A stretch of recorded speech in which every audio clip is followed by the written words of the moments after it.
Most traders think support and resistance are lines. Clean, precise, dependable lines. But what if that belief is exactly what keeps you on the wrong side of the market? Pause for a moment and ask yourself, how many times has price respected your level perfectly, and how many times has it pierced through it just enough to take your stop before moving in your original direction? That's not randomness. That's information. Let's start with observation. Watch the chart long enough, and you'll notice something subtle but consistent. Price rarely turns on a dime. It hesitates. It wicks. It compresses. It probes. The area you marked as a clean support or resistance line often behaves more like a battlefield than a boundary. So what does that tell you? It tells you that the market doesn't see lines. It operates in zones, areas of interest where decisions are made, not single prices where decisions are guaranteed. Now, here's the part most traders miss. Not all zones are created equal. Some are strong, some are weak, and if you can't tell the difference, you're essentially trading blind. Have you ever wondered why one level holds perfectly while another collapses instantly? Let's move into explanation. A strong level is not defined by how many times price touched it. That's a common misconception. Strength comes from imbalance, an aggressive shift between buyers and sellers. When price leaves a level with speed, conviction, and minimal hesitation, it tells you something important. One side overwhelmed the other. That's your clue. On the other hand, weak levels are noisy. Price lingers. It tests repeatedly. It chips away. Every retest isn't confirmation. It's consumption. Orders are being absorbed. Think about it. If a level is truly strong, why would price need to revisit it over and over again? It wouldn't. Each return weakens it. Each touch removes liquidity. And eventually, there's nothing left to defend it. Now ask yourself, when you see a level being tested for the third or fourth time, are you treating it as stronger or recognizing that it's likely on the verge of breaking? This is where psychology enters. The average trader feels comfort in repetition. It held before, it will hold again. But the experienced trader sees something else, diminishing strength. The market is not repeating, it's preparing, and preparation leads to implication. If strong levels are formed by decisive movement, and weak levels are eroded by repeated testing, then your job isn't just to mark levels. It's to read behavior around them. What happens when price approaches a level? Does it accelerate into it or drift slowly? Does it reject sharply or stall and compress? Speed matters. Structure matters. Context matters. Let me ask you, when price returns to a previous resistance with strong momentum, do you still expect it to hold? Or do you begin to question whether that level is about to fail? Because momentum is not neutral. It carries intent. A slow approach often means uncertainty. A fast approach often means pressure. And pressure breaks things. Now let's talk about zones more precisely. A zone is not just a wide area drawn for convenience. It represents a cluster of activity, where orders were placed, where imbalance occurred, where decisions were made under urgency. But here's the nuance. Within that zone, there are layers. The outer edge, where price first reacts.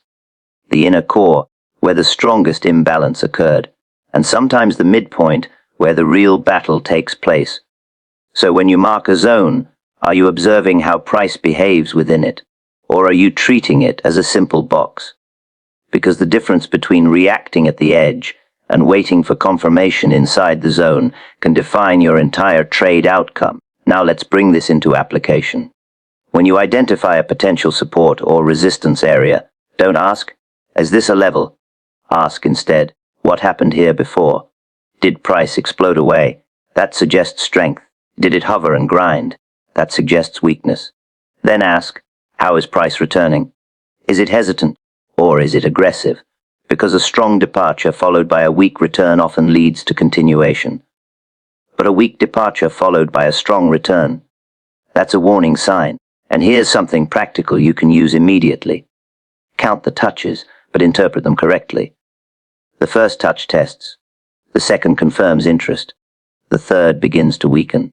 By the fourth, you should be cautious, not confident. Does that change how you view your charts? It should. Now consider this. Where are most traders placing their stops? Just beyond obvious levels. just outside the line. And where does price often go before making its move? Exactly there. Why? Because weak levels attract liquidity. They become targets. The market moves through them not by accident, but by necessity, to access orders. So if you're trading off a level that everyone else sees, have you asked yourself whether it's actually strong or simply obvious? There's a difference. Strong levels often feel uncomfortable. They're not always the cleanest. They're not always the most obvious, but they are backed by behavior, clear, decisive behavior. Weak levels feel safe, familiar, popular, and the market has a way of punishing what feels safe. Let's take it one step further. When a strong level breaks, it often does so with force. And when it breaks, it doesn't just flip, it transforms. Support becomes resistance, resistance becomes support. But does that happen with weak levels? Not reliably. Weak levels break quietly. They don't create strong reactions afterward. They don't command respect. So when you see a level break, do you automatically assume a role reversal? Or do you first evaluate whether that level had strength to begin with? Because without strength, there is nothing meaningful to reverse. Now, bring all of this together. You're not trading lines. You're not even trading zones. You're trading behavior. You're observing how price moves into, within, and away from areas of interest. You're reading intent, not reacting to markings. And once you start seeing the difference between strong and weak levels, not just visually, but behaviorally, you begin to notice something else. The market stops feeling random. It starts to feel structured, predictable, not entirely, but understandable. And that understanding shifts how you act. You become more selective, more patient, less reactive. You stop asking, will this level hold? And start asking, should it hold, given what I'm seeing? That question alone changes everything. Every retest of a level is consumption, not confirmation. That idea alone can reshape how you read the market. If you actually take it seriously, most traders are taught to believe the opposite. A level that holds once is interesting. Twice, it becomes important. 3 times, it's considered strong. But let me ask you, if a door is knocked on repeatedly, does it become stronger or closer to breaking? Each time price returns to a level, orders are being filled. Buyers at support, sellers at resistance, they don't have unlimited capacity. Their presence is not permanent. It's temporary, and it gets reduced with every interaction. So when price comes back again, what exactly is left to defend that level? The first touch often creates the reaction. That's where the imbalance reveals itself. Price moves away sharply because one side clearly overpowered the other. That's the moment of strength. But the second visit is different. Now the market knows that level exists. Orders begin to thin out. Some participants have already acted. Others hesitate. The reaction might still occur, but it's usually less aggressive. By the 3rd or 4th test, something changes. The level doesn't reject price cleanly anymore. It starts to stall. Wicks appear. Price lingers longer than before. That's not strength. That's absorption. Have you noticed how price behaves just before a breakout? It doesn't explode immediately. It compresses. It presses against the level. It keeps returning, again and again, as if testing its limits. That's not coincidence. That's the market consuming what remains. Think about it in practical terms. If sellers are defending a resistance level, each retest forces them to sell again. But their capacity isn't infinite. Eventually, the incoming buyers outweigh them. Not because buyers suddenly became stronger, but because sellers became weaker. So the breakout isn't always about new strength entering the market. Sometimes, it's simply the result of existing strength being exhausted. Now consider how most traders position themselves. They see multiple rejections and assume the level is reliable. They place entries at the same price. They tighten stops just beyond it. They build confidence based on repetition. But repetition is exactly what weakens the level. So when the breakout finally happens, it's not surprising. It's inevitable. And yet, it catches most traders off guard. Why? Because they confuse memory with strength. Just because a level worked before doesn't mean it still has the ability to hold. The market doesn't reward past performance. It responds to current conditions. Watch closely how price behaves during these repeated tests. Does it bounce quickly, or does it hesitate? Are the reactions getting smaller? Is price spending more time at the level instead of moving away from it? These are not small details. They are signals. A strong level rejects price decisively and discourages immediate return. A weakening level invites repeated interaction. It becomes a magnet rather than a barrier. So when you see price knocking on the same level over and over again, don't assume it's being respected. Ask yourself, what is being used up here? Price reacts to zones of interest, not exact lines. That sounds simple, but if you really absorb it, it forces you to rethink how you mark your charts entirely. Most traders draw a single horizontal line and expect precision. They wait for price to tap that exact level, reverse cleanly, and validate their analysis.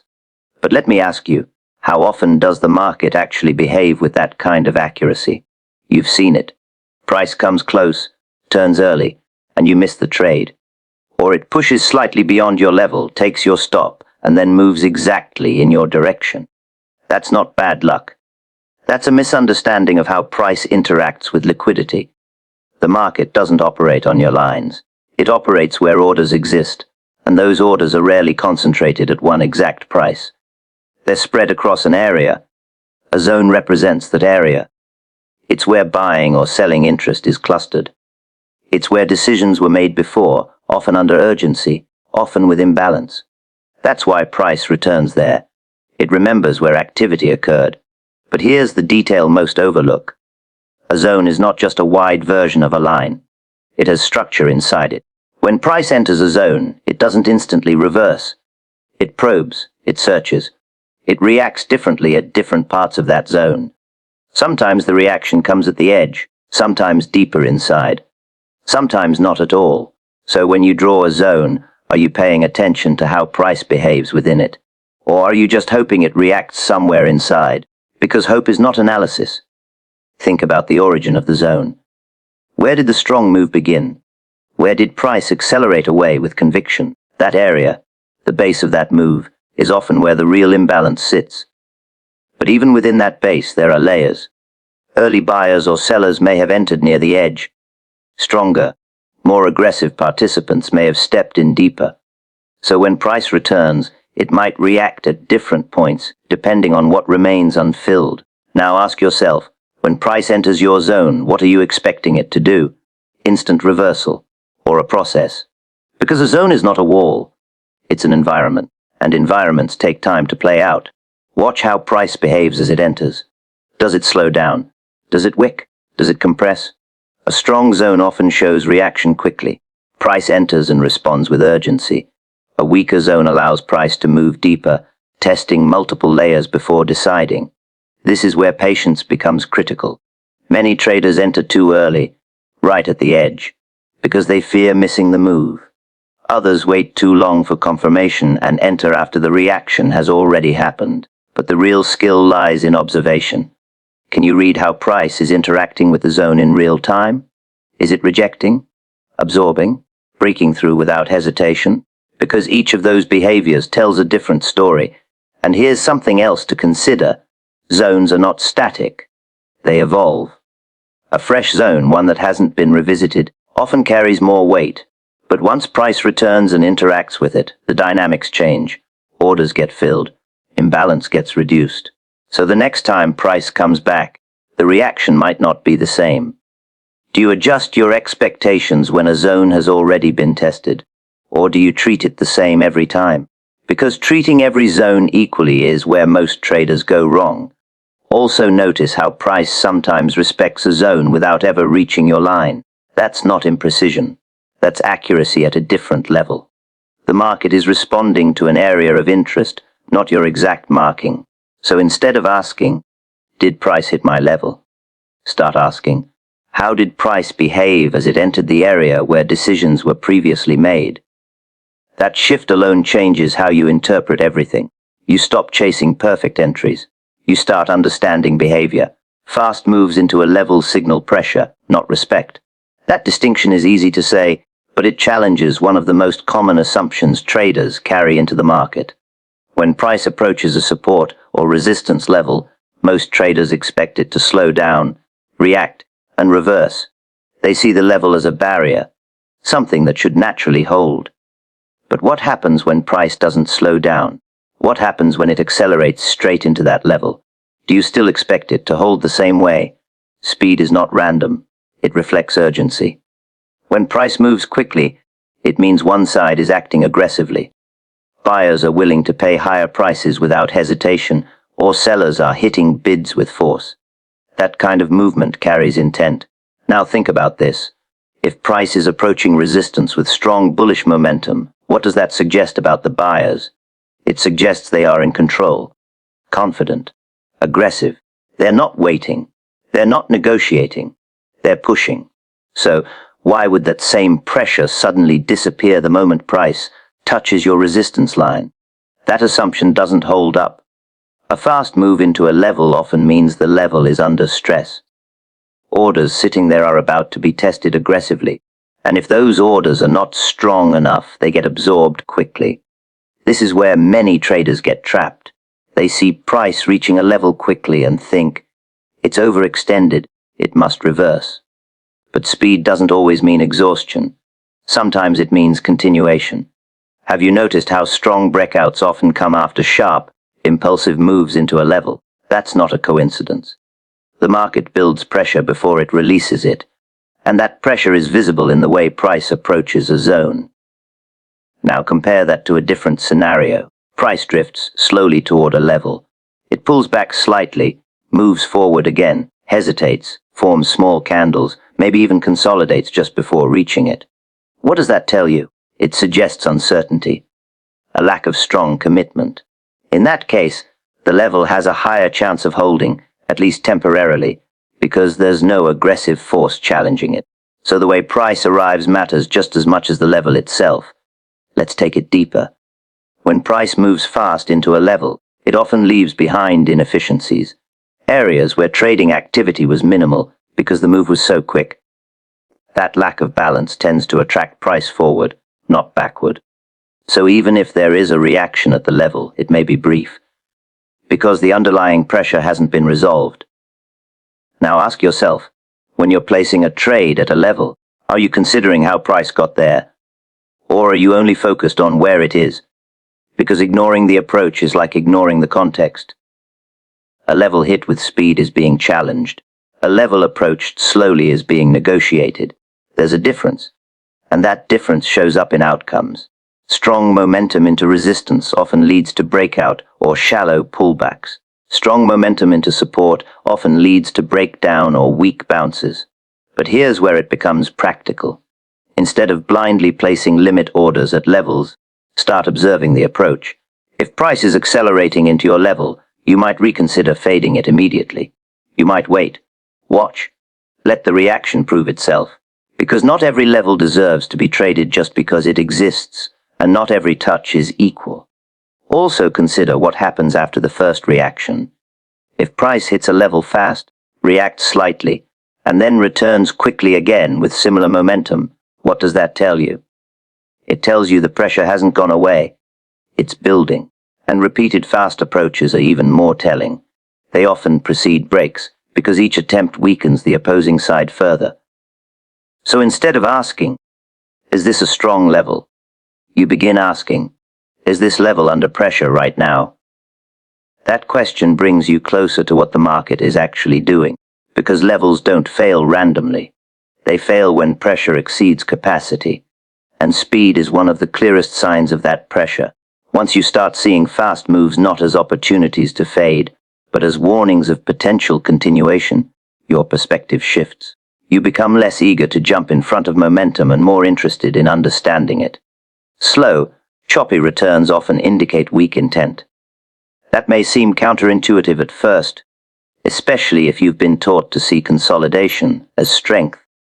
But there's a difference between controlled build-up and lack of conviction, and the market shows you that difference clearly if you know what to watch. When price moves with purpose, it tends to be clean. Candles are directional. Pullbacks are brief. There's a sense of flow. But when intent is weak, price behaves differently. It hesitates. It overlaps. It moves forward, then pulls back, then tries again without making meaningful progress. Have you noticed how frustrating that kind of movement feels? That frustration is not accidental. It reflects indecision between buyers and sellers. Neither side is in control, and when neither side is in control, the market is not preparing for a strong move. It's lacking the energy to create one. Now think about how price approaches a level during these slow, choppy conditions. Instead of driving into the level with momentum, it drifts. Small candles, overlapping structures, maybe even a tight range forming just before the level is reached. On the surface, it might look like build-up. But ask yourself, where is the urgency? Because real strength doesn't hesitate. If buyers are truly in control, why would they allow price to stall just before resistance? If sellers are dominant, why would price grind slowly into support instead of breaking it with force? That slow approach often signals that the market is testing, not committing. It's probing for liquidity, searching for participation, but not finding enough of it to create a decisive move. And this is where many traders misinterpret the situation. They see the slow approach and assume the level will break because price is compressing. But compression without pressure is not the same as compression with intent. One leads to breakout, the other leads to reaction. So how do you tell the difference? Watch the structure. Are the highs getting aggressively pushed higher, or are they barely extending? Are pullbacks shallow and controlled, or are they deep and overlapping? Choppiness often comes with inconsistency. One candle pushes up, the next erases it. There's no follow-through, no commitment.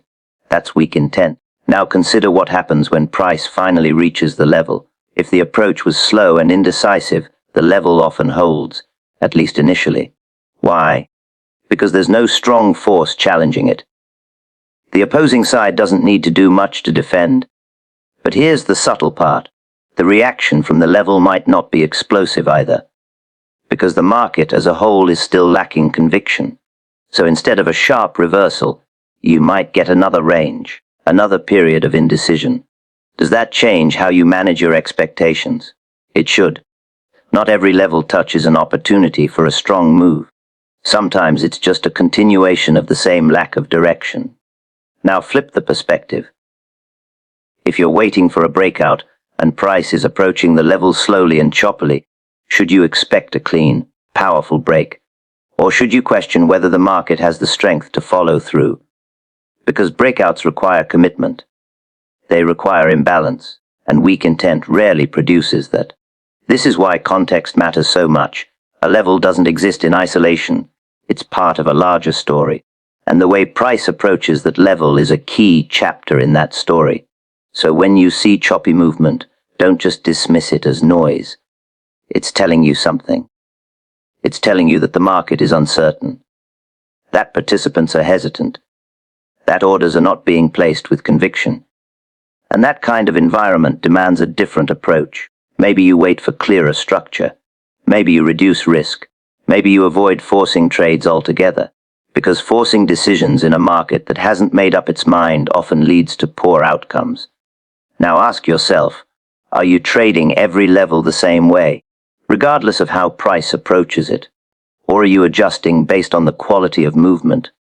Because recognizing weak intent is not about predicting what will happen next.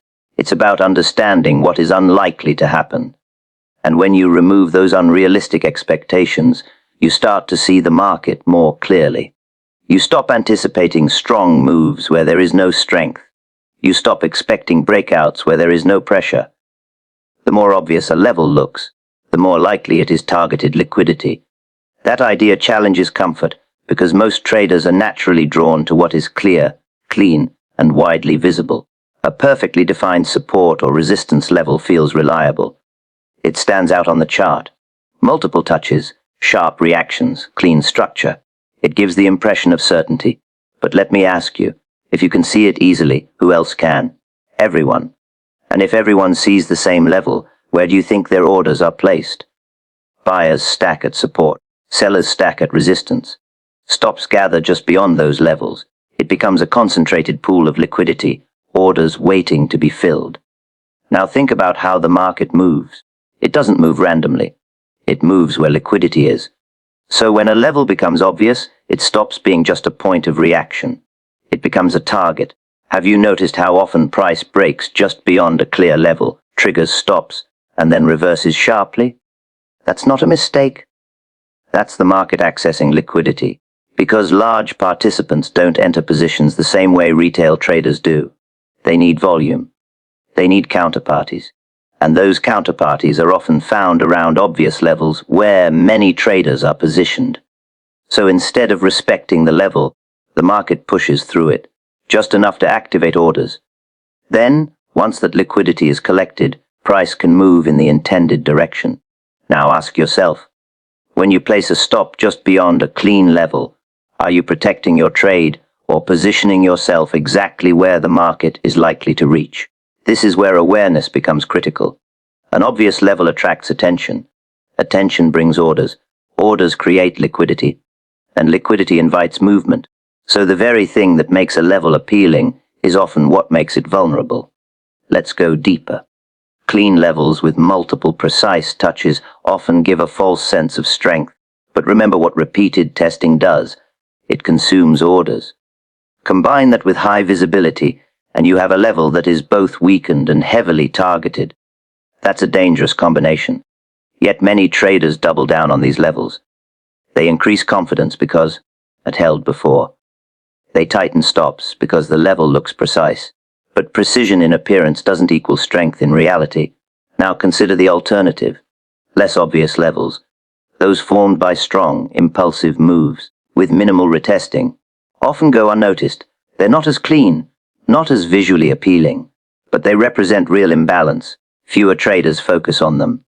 Fewer orders cluster there. And because of that, they're less likely to be targeted immediately. So where do you think price is more likely to react cleanly? At the level everyone is watching, or the one most people overlooked? This doesn't mean obvious levels never work. They do. But the context around them matters. How many times has the level been tested? How did price react each time? Is the approach aggressive or hesitant? Are you seeing signs of pressure building? Because an obvious level under pressure becomes even more vulnerable. Now bring this into your decision making. Instead of asking, is this a strong level? Start asking, how many people are likely trading this level? And more importantly, where are their stops? Because those stops are not just risk management, they are liquidity. And the market has a tendency to move toward liquidity before making its real move. So when you see a clean resistance level and price is approaching it with strength, consider the possibility that the move through it is not a breakout driven by new buyers, but a push to trigger stops. And when that happens, the reaction afterward becomes more meaningful than the level itself. Do you wait for that reaction? Or do you commit too early, based on what looks obvious? Because trading what is obvious often means trading where everyone else is positioned. And when everyone is positioned the same way, the market rarely rewards that alignment. It exploits it. This is why experienced traders become cautious around clean, well-defined levels. Not because they ignore them, but because they understand what those levels represent beneath the surface. Not strength, but attention. Not certainty, but opportunity for liquidity. And once you begin to see obvious levels not as safe zones, but as areas where the market might hunt for orders, your perspective shifts. You stop trusting the clarity of the level and start questioning the intent behind the movement toward it. True strength is seen in the departure, not the reaction. That idea shifts your focus from what most traders obsess over to what actually matters. Most people watch how price reacts at a level. Did it bounce? Did it reject? Was there a wick? They wait for confirmation in the moment price touches support or resistance. But let me ask you, by the time you see the reaction, hasn't the move already begun? The reaction is the result. The departure is the cause. If you want to understand strength, you have to look at how price left a level, not just how it returned to it. Think about it. When price departs from an area with speed, large candles, and minimal pullback, what does that tell you? It tells you there was a clear imbalance. One side didn't just win, they dominated. That kind of movement leaves a footprint. Now compare that to a level where price drifted away slowly. Small candles, overlapping structure, hesitation. There was no urgency, no clear winner. So when price returns to these two different levels, should you expect the same reaction? Of course not, yet many traders treat them equally. They mark both as support or resistance and expect similar outcomes. But the quality of the departure defines the quality of the level. A strong departure suggests that unfilled orders may still exist. That imbalance might not have been fully resolved. So when price comes back, there's a higher probability of reaction. A weak departure suggests the opposite. The move away was not driven by strong conviction. So when price returns, there's less reason for it to react meaningfully.